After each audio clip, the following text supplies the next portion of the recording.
Welcome to Love Talk. I am so excited this morning. I think we're going to have a great conversation, especially for professional wives, where you have accomplished a lot in your career, whether that is one that you have aspired to in the traditional professional segment, or if you're an entrepreneur, because we got MJ today and she does both of those things, okay?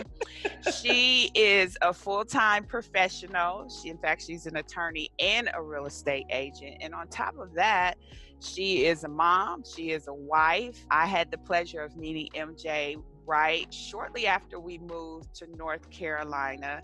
And I worked with her husband, and he in turn introduced me to his better half, okay?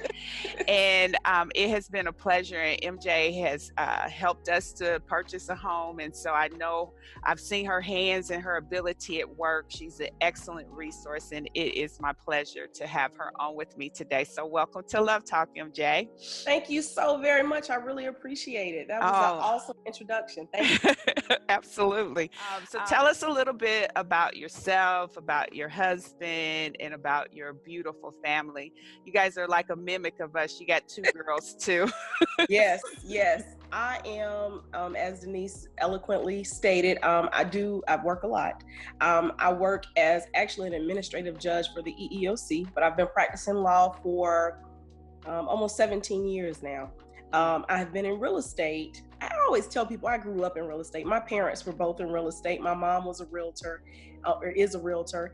And I was the kid that was tugged along to view houses and look at houses and things of that nature. So I've always had a love for real estate. As far as my family, my husband and I have been married for going on 14 years. Awesome. And congratulations. Thank you so much. We actually, I tell people the story and he rolls his eyes, but we actually went to preschool, elementary school, high school together. Our parents live across the street from one another.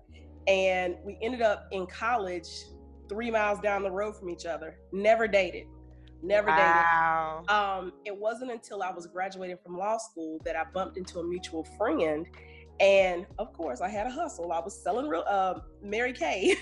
So I gave him my Mary Kay card, and he passed it on to Michael. And my husband Michael reached out to me, and that's the story from there. Wait. A Mary Kay card to a guy who passed it on to another guy. Okay, I like that. You know, I was a single lady at the time, so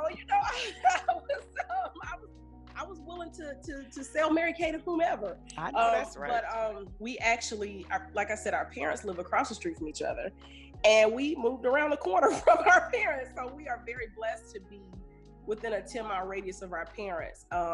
And so we have 2 little girls, just beautiful, energetic, feisty, keeps us on our toes, little ladies. But we're so blessed to have them. Yes, and you got a big old dog, a big old gigantic dog that is the big teddy bear that these girls can just whip him around like he's nothing. And they do. I think he thinks he's a member of the people part of the household. I think he is a member of the people part of the house.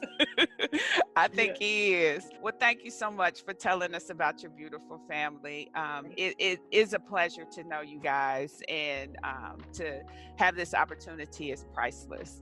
All right, so you told us a little bit about your love story. That's pretty incredible, because I know, Chuck, you guys went way back. Y'all had preschool across the street. Chuck and I have known each other for a long time, and I had never heard that story, so that's priceless. Just shows you how love blossoms, and you never know exactly where it's going to find. It could be that kid across the street who got on your nerves, that wouldn't pass the ball to you, or whatever the case may be, that will end up being your forever person. So yes. Beautiful. All right. So now, what I didn't know, I knew that you were practicing law, but I didn't know that you were officially a judge. That takes this thing to a whole new level. And my husband beautiful. Says, I'm so humble because I've been a judge almost 10 years. I just don't, when you say administrative judge, sometimes it boggles people's minds like, oh, what does that mean? And I have shied away from opportunities to go into the in-depth explanations of it. Mm-hmm. But I have been almost 11 years, actually. It's 11 years yesterday. Oh, okay. Congratulations. It's an awesome opportunity. I get to hear and decide cases of employment discrimination in the federal sector of employment. So now I feel so bad. All that time I was texting you during the day about my little house issues, you was over there deciding the future of someone's equality case. Well, I respond when I can, but the wonderful thing about real estate is that it is flexible. And one thing I talk to all my clients about is I do have other obligations, but I promise you I will give you the best service and provide one-on-one hand-holding. And I do that by not overwhelming myself with real estate clients. I only take on a few at a time because it's a very personal process. And you need someone who can pay attention to what's going on with you. So that's awesome. I hope I did that. You absolutely did. I love my home. Well, you were there with me. I walked in and I just knew it was the right place. And yes, and so that whole experience and how you were very tenacious about it was greatly appreciated. So now tell people how they can reach out to you and get in connection with you to tap into that diligent service. So the best way to reach me is to contact me on my phone. I have a website, I have Facebook marketing or Facebook page and group, but you can always call me at 704-277-6509. I'm going to send Denise a link to my website and my Facebook handles. All right, so now let's get to some of the juicy topics of being a professional wife. And when I think about this subject, it takes on so many different perspectives because in many cases, the rub in a relationship doesn't happen when you guys are equally planed, right? So you're progressing in your career or you're progressing in your entrepreneurial goals. But tell me a little bit about the impact of just continuing to be professionally accomplished. And I'm thinking of like the demands of a career, your responsibilities, and even achieving success. How does that impact you being a wife? Well, I think primarily, I'll be very honest with you. Before I just started dating and married my husband, I was single for a while and I dated and I got a good glimpse of some things that I needed in a relationship. And one of those things is I needed a partner who supported me and didn't try to smother me and didn't try to hamper my goals and my aspirations and could also, in whatever regard, stand on their own. Now, honestly, we know, and I know, I'll say, you don't really see the test of that until you're in the thick of it. From the beginning, my husband was very supportive in everything that I did. I didn't meet him, but we became reacquainted and started dating while I was studying for the bar exam. And his support and dedication through that process, because, studying for the bar exam was a 13, 14 hour a day task for me. I overstudied, but that's a whole nother conversation. But he was very supportive. I did not pass the bar the first time, even despite all of that overstudying. And he was very supportive in encouraging me to restart that process and to go through that. So as my career's progressed, every step of the way, he's been very supportive. He's been a listening ear. My husband is accomplished in his own right. And the most challenging part of the situation is really just me balancing my desires and my ambition with my time and obligation here. In my home and with my family. And so he's very supportive, but sometimes he has to tug my shoulder and say, honey, that I support if that's what you want to do, but understand that means that you're going to be away for this or that or whatever. Yeah, it does take its toll. And I think even though, I'm going to hone in on something you said. You're right. You don't see it until you're in the thick of it, right? You don't see, but there are certain qualities that I think you probably were able to identify that were transferable, that let you know that there were strong bones, as they say, within his character, that he could support you in the beginning and even through your achievements, right? So what were some of those things that you recognized in him in those earlier stages? Because you're spot on. You don't know what you got till you get in that situation. And then you So like, for oh me, Lord. yeah. But you had to recognize that there were some characteristics, that were happening earlier on. So what did you see that kind of gave you a glimpse that he was the real one? This is a long answer, but I hope it doesn't ramble. But for one, I think that the saying that you marry someone similar to your father is very true for me. My dad is a hardworking, multiple business hustling man, and his work ethic is crazy. And I saw that same work ethic in my husband. So that was one thing. He has his own goals and agenda in his work ethic. So that was very important to me. And that really showed me that his focus isn't going to be to hold my light, because we're going to shine together. The other thing that was very important to me, or that really stood out to me about my husband while we were dating, was that he didn't seem to take any, he wasn't boastful. He wasn't egotistical. When I met him, he was very humble. He wasn't a materialistic person. He wasn't the type of person that was, always had to have the flashiest car, had to be the loudest at the party, had to, tell me what he did every 10 minutes. Like, he wasn't that guy at all. And I love that, because as you can imagine, being in law school and around a lot of attorneys and different professionals, sometimes you meet people who they lead with their title and not with their name. And you're like, that's great, but who are you? I'm glad to hear that you're the vice president of da-da-da-da. And that's wonderful. I'm not knocking anybody who does that, but for me, his humility and his ability to be very down to earth said to me that he values himself as a person over what he does for a living or what he's accomplished in his life. So that was important to me. Another, in this, I pass this advice along to my younger cousins and my friends who are starting their dating journey. My husband had a great love for animals, and that showed me he had a lot of patience and a lot of ability to see, because at the time we started dating, he had a Doberman, a different Doberman.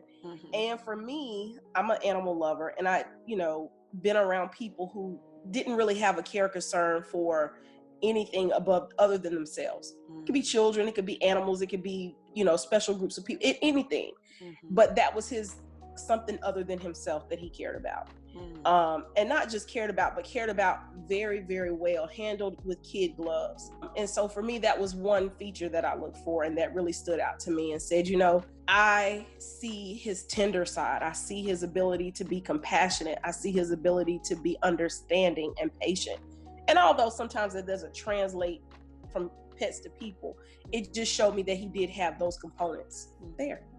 Oh my God, the nuggets, girl, you was just like dropping them. That was really good, because all of those things are the genuine qualities that help you understand and really know a person. And I think you being able to see that about Mike in those earlier facets of your relationship, they were definitely the root of what has helped you guys throughout your marriage, especially as you have continued to progress and grow, right? And develop. And his own identity wasn't defined by some of the traditional things that guys typically define it by, and that made your shine not conflict with his shine. And that is priceless, because a lot of the competition, especially when you have someone that's proven and successful, comes when it's that competition of the shine, if you will, and the attention, and the competition of the accomplishments, and just to be real, the competition of the money, right? And while I don't know all the details, and that's not to be exposed, you have enough perspective, especially given your pedigree and experience in the sector you work in and all of that, to fully understand that some men struggle with women who make more than them. Yes. And usually in those cases, my experience has shown me that that's when a man defines himself by his dollars, that he defines himself by the value in his bank account. He defines it. So when he got a high value, whatever that number is, right? And it's mental and personal for him, because I might look at that number and be like, that's no money, right? But Right. whatever that number is, when that number is in his bank account, he's feeling good. But when that number is not in his bank account, he's not feeling good. And Yeah. so there are some men like that. And when you add to it that you got this shine, right? Like you're saying, and you got this come up, and you doing well in your career, it creates a competition. Yeah. It creates a rift between you and your mate. What would you say to women who are in, or wives who are in relationship with someone that they kind of feel like they have that conflict with? Because what we typically do is we start downplaying ourselves, right? Yes. We start changing our goals. We start reevaluating and saying, oh, I don't want to make him feel uncomfortable. Like, what advice do you give to someone that may be in that type of situation? Well, one of the things that I think is important just as an individual is that we encourage each other, because your spouse can affect your confidence. And I'm gonna be real with you. I've had a few friends I've had to tug to the side and say, you don't need to beat him over the head with your paycheck. And whatever it is. I've had some clients, some real estate clients, that I've had to say in a loving way, I get it, but you don't have to. I mean, I can see your husband shrink every 5 minutes when you're saying whatever it is, well, this is my house. I'm doing this, I'm doing that. And I think wherever the money is, whoever's making it, however it's brought into the household, for me, I think partnership has to be at the forefront. And when I think of partnership, I don't think of, well, I'm doing this, you're doing that, so I guess you just going to have to get with it. I think of partnership as, oh, this is what I support you, I'm proud of you, I have my own thing going on. And sometimes that's not always the case, but I think that let me back up a little bit. I heard a pastor say something one time that was so profound to me. I have no control over how you treat me. All I can do is control how I treat you. And so I can't control how somebody feels. We can't control how somebody feels, but we certainly can have influence and control over how we manifest and how we interact. And so for me, we don't really bring money up against or for each other. It's what we need as a family. It's what we need as a household. It's now granted, this may we don't combine all of our resources. I think for us, I was a little older when I got married. My husband and I we were, late, well, not older. I shouldn't say that. We were early 30s. But we had all already accomplished a few things on our own. And so we talked about money beforehand. Here's how we're going to handle it. And for the most part, throughout our marriage, we've been able to adhere to what we planned. I never wanted to be someone's sole support, and I never wanted to be someone to have someone, be my sole support. I wanted to be in partnership. And I think that's what's worked for us. And I would recommend that advice for someone who may feel that, tugs or issues in that way. Look for partnership. And it might not be financial. Being a realtor, I talk to clients who, one spouse makes all the money, but the other spouse is better managing the money. Recognize those strengths in your spouse and don't negate them or don't belittle them because you don't deem their contribution to be as significant as your own. I think also that sometimes we have to understand that the relationship is not something you buy and pay for, right? And this is an issue that comes up sometimes when there's a financial decision to be made and it doesn't go one spouse's way, and maybe it's the spouse who brings in most of the income.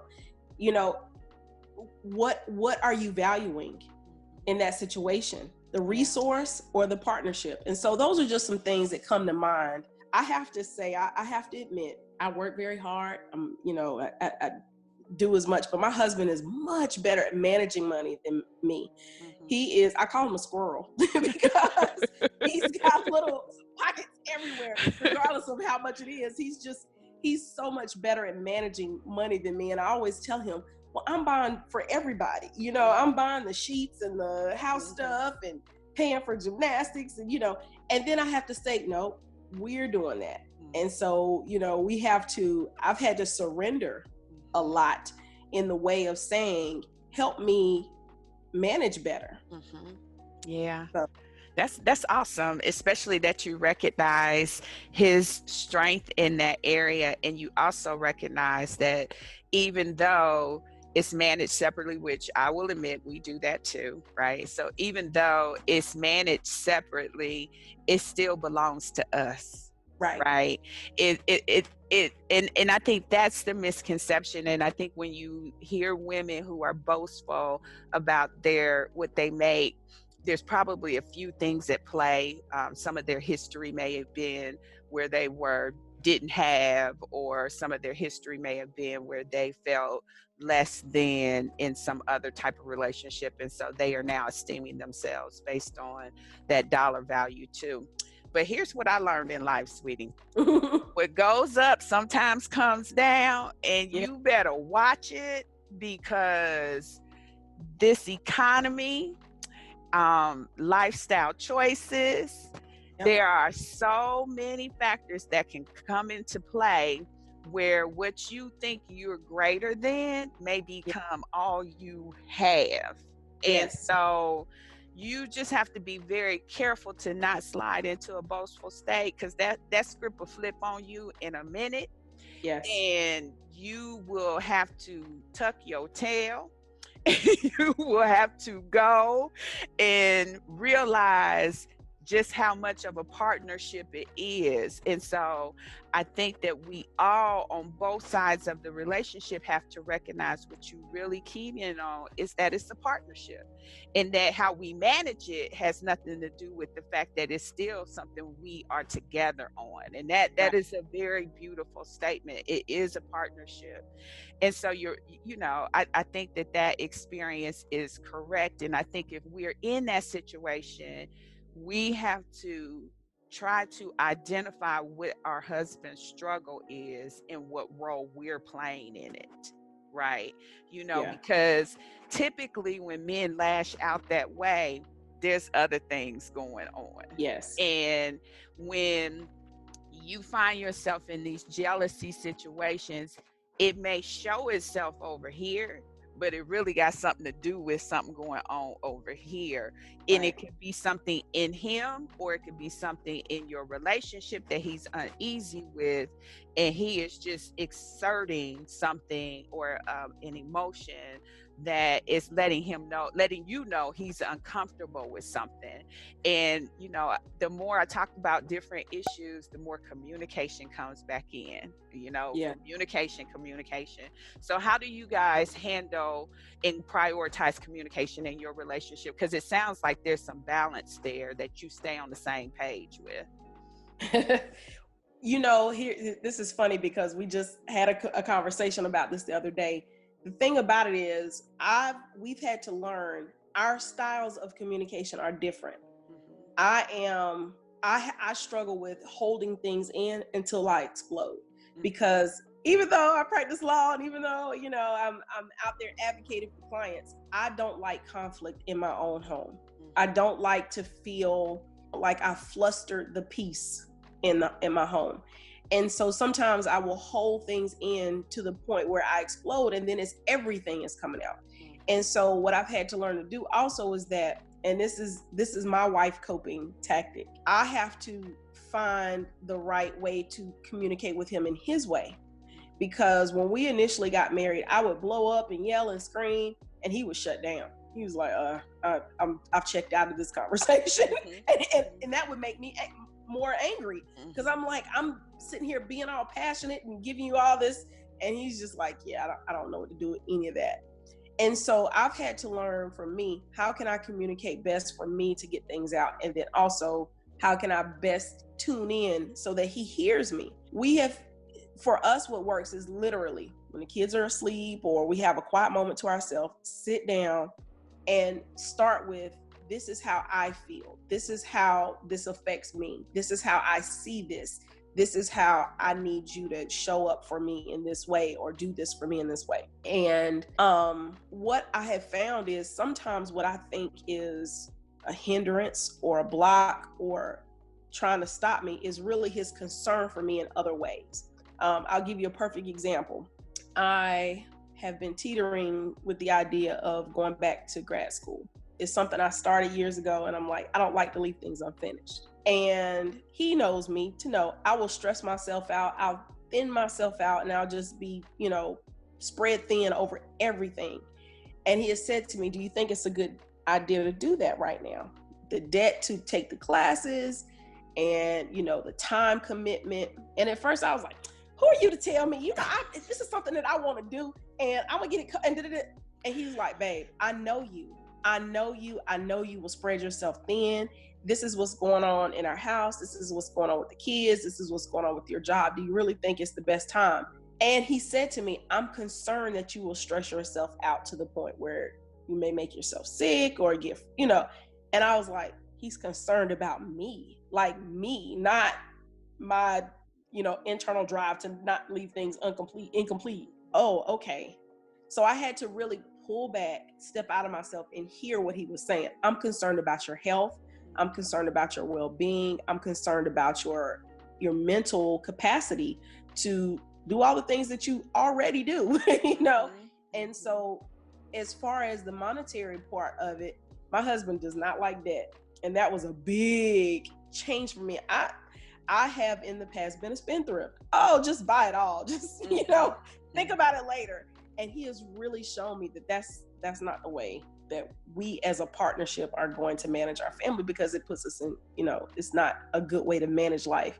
Mm-hmm. So the first time that it showed up, we had just gotten married. We had bought a house, and we'd gone from an apartment and a 2-bedroom home or 3-bedroom home to his home and my apartment to this big house that needed furniture. And we were newly married, and I wanted a new sofa and some other things. And instead of spending the savings we had to buy furniture, he said, nope, we'll decorate a little bit at a time. We'll buy a little bit at a time. We're not going into debt to buy to buy a sofa or whatever.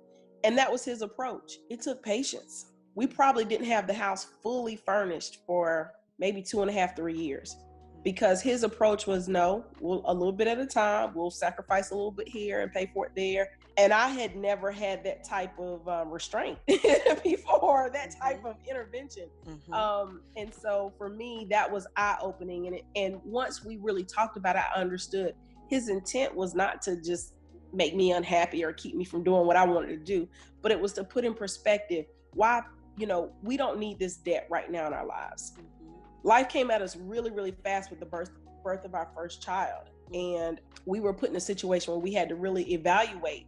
Our first child was born with a congenital heart defect, and he did not survive. He only lived 11 days. And so during that 11 days, we had a really difficult set of circumstances and conversations we had to have, because we didn't know what his long-term care would look like. We didn't know what was going to happen. And so before he passed, there were conversations about one of us having to quit our jobs, having to sell our house, having to find resources to pay for a lot of care for him. And unfortunately, he did pass away. So that changed the conversation some, but we were still left with thousands of dollars in medical bills. Mm-hmm. And so for us, that put us in a situation where I appreciated his prior efforts to not have us in a lot of unnecessary debt, because we were able to, it was not easy. And then, if no one expects to have funeral expenses, after having a baby.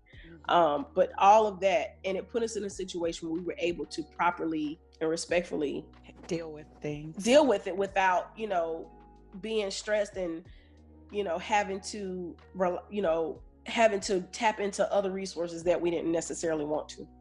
It's what's amazing to me, and I'm sure there's probably other ways other than just the financial piece that you guys are different but uniquely joined, right? And to me, that's the beauty of how you find your person, how they reveal themselves, and how they have strengths here and you have strengths here, and they come together and they create this unique partnership or this unique marriage commitment that allows you to tap in and go further with one another. One of the things that this type of friction causes, it causes a disruption in what was supposed to be this beautiful, natural coming together of your talents, your strengths, and ability to create a cohesive unit. And then somebody starts to hold back. Somebody's not forthright, and that creates a deterioration in the relationship that can all just be fully addressed if we go back to some of those characteristics you talked about, like humility, right? Like communication, a willingness to not be so focused on my way but our way. And I always like to say, when we have conflict, I always remind myself, and I remind my husband by audibly saying, hey, we're on the same team. Like we're not in a competition. I'm on your team. So I'm not trying to take you out. We're not in this thing to tear each other down. This is not a crab mentality in a bucket. I am on your team. So if we get in the end zone, we both in the end zone. Right.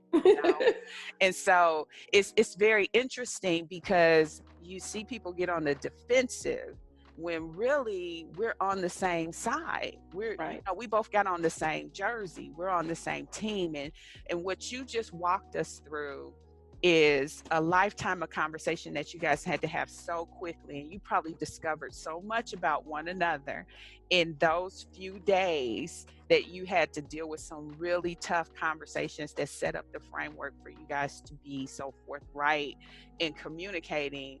And so there was something beautiful to come out, and that was a lasting foundation for your relationship. Very very much so.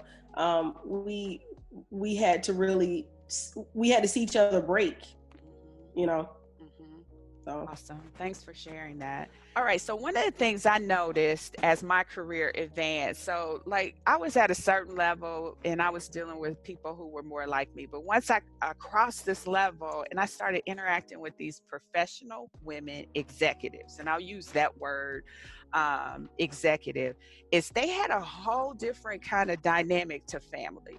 Many of them had stay-at-home husbands, and I had never really experienced that, right? Because you come up in the ranks where everybody's working, right? Everybody's trying to hustle to bring in what they needed. But once you cross into this mode of executive, there's like a deliberate choice that families have to have around how are we going to manage this, right? And who's the right person to potentially come in, who has the right temperament, where can we make the right investment, all of those different dialogues. Have you noticed that too with professional women?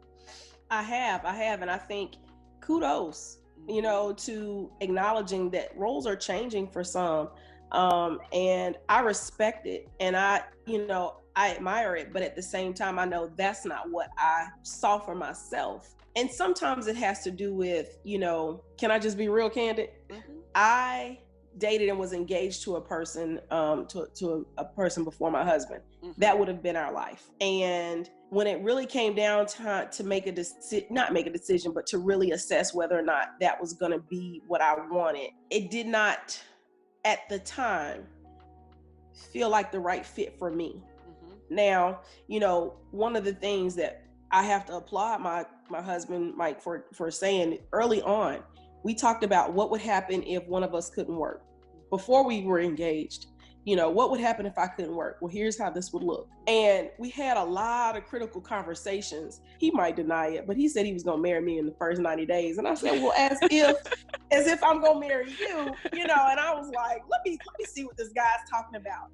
But what it did was, because we saw something in each other that sparked lifetime partnership, we had a lot of critical conversations. And I learned from him. He is a natural hunter. He's a natural hunter and gatherer. He would not be comfortable. I think that people should do what feels right for their family. I have several friends with husbands who stay home, and I don't think there's any less support or validation or anything. I mean, I applaud them. That's awesome. It is a very different and unique approach to a family unit. It's quite progressive. But my first run with someone that I knew who did it, she wasn't a quote unquote executive, but it just was what she and her husband decided they wanted for their family. And so I'm with you on it. I don't know if it's the right demeanor for my husband. He's not that person. So I think it fits. He is not that person, but I think it fits for families who find themselves in that way. I'm also hearing more of people who are getting au pairs, who are bringing nannies into their home, bringing people in to help them in ways that you always thought that was this upper echelon of income bracket. But I think people are recognizing they need that type of help. We've been very fortunate that because we live so close, both sets of our parents, and just so blessed that both sets of our parents are in good health. We and we don't lean on them too strenuously, but we love, probably one of the best decisions we've made, and probably not what was popular at the time, but choosing to stay close to our parents, understanding the value that our children get in growing up with all of their grandparents. I did not grow up with both all of my grandparents, because my maternal grandparents were in Florida. So I would see them maybe 2-3 times a year. My paternal grandparents were in Raleigh, so I would see them a lot more often, and I'm closer to that side of my family. The great thing about my girls is they see both of their grandmothers, they see both of their grandfathers, and each one of them give valuable. And my sister-in-law, who is just, oh my God, a heavens, sent from the heavens. We are fortunate. We have a lot of family that just takes care of our babies when we need them to and helps us out. My sister-in-law recognizes how hard it is to work and to manage a household for both of us. And so oftentimes she'll step up and just bring dinner over or help us out in that way. I'm gonna say this. I think when you have at least one person in the relationship, in your marriage, working in any capacity, but working in a professional capacity, sometimes the exhaustion is not physical. And so it's hard to see, it's mental. Mm-hmm. And I have to say out loud to my husband sometimes, I just don't have it today. Mm-hmm. I have given it all out mentally, and I need for you to do A, B, C, and D. Sometimes he may tell me the same thing. I had no idea the amount of time he spends on the phone during the day. Mm-hmm. That would exhaust me. That wears me out just watching him. And so what we've had to do is say to each other, don't assume that I'm going to do it. Ask me if you need something. This time of quarantine has really tested intuitiveness between spouses. And so we've had to say to each other, I've had to say, I need this, because maybe I didn't need that before, but now, working, teaching, cooking, cleaning 24/7 has changed what we see. And he actually, praise the Lord, he actually made an observation the other day. He's like, babe, you don't stop. You are on 24/7. And for me, that was like, yes, you get it. You get to see. You get it. You know now. Yeah. And I think it's so important that if, whatever it is your family is pursuing from a business standpoint, a lot of the women that I know who have stay-at-home husbands, they are entrepreneurs. They they're managing companies.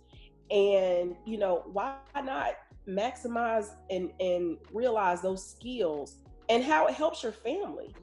Yeah, absolutely. Or they're, have pretty high positions, and it requires a lot of them. And I think that if you're in truth, paint the picture that, one parent loves you more than the other, one parent's there for you more than the other, or, your mom is always off and on the go. I think it's important to say, you know what, if you have a dream, find somebody who supports you in pursuing it. I think that's imprint we need to think about consciously putting out, not just, for ourselves, but for our families and for people around us. And on that note, I'm going to allow you to give us your one sentence wife wisdom that you would like to leave the wives with. If you could share anything, it doesn't have to necessarily be about the topic we discussed, but if there was some nugget, and my goodness, you've already given us plenty, but if there was some nugget that you wanted to share, what would you leave us with? I would share that marriage is a ever evolving, living thing that both people are responsible to nurture and to grow, and that as a wife and as a partner, the best thing we can do first is take care of ourselves so that we can continue to be there and to nurture the living and growing evolution. That is good. Thank you so much, MJ. Thank you. Thank you. This was fun. I'm so glad you had Absolutely. And if I could just say, I'm going to share my contact information with you. So if you want to post it and share it with anyone about buying a home in the Charlotte, anywhere in the country, we actually can help. So I appreciate it. Thank you for having me on. Absolutely. Thank you so much. Have a good day. You too. All right. Take